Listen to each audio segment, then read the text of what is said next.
great power politics is now back on the table. You have three great powers in the system. And one of them, by the way, happens to be China, which is a peer competitor to the United States and can cause all sorts of trouble in East Asia for the United States.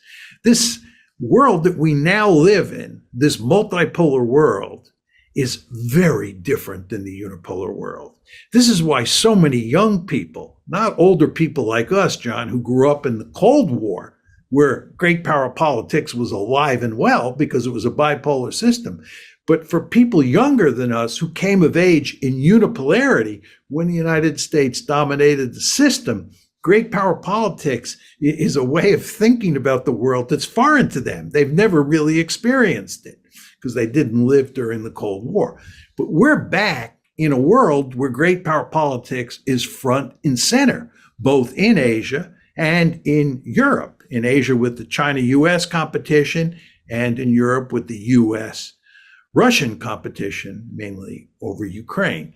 Now, in that world, the world that we operate in today, realism is going to trump liberalism. There's one qualification to that, and that is the war in Ukraine.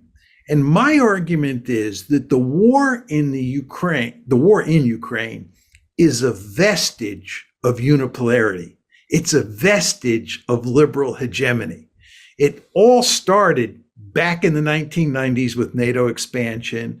It really began to cause trouble, this NATO expansion, in April of 2008, and then it all blew apart in 2014, February 2014. But you notice all those dates are before 2017, when the world became multipolar.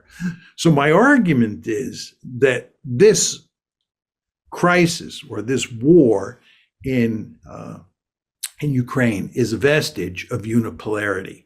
And in a multipolar world, what the United States should do is everything it possibly can to shut this war down, work to improve its relations with the Russians, and concentrate on dealing with China, which is a peer competitor and which is the real threat. But my bottom line here, just to simplify it, is that we now live in a realist world.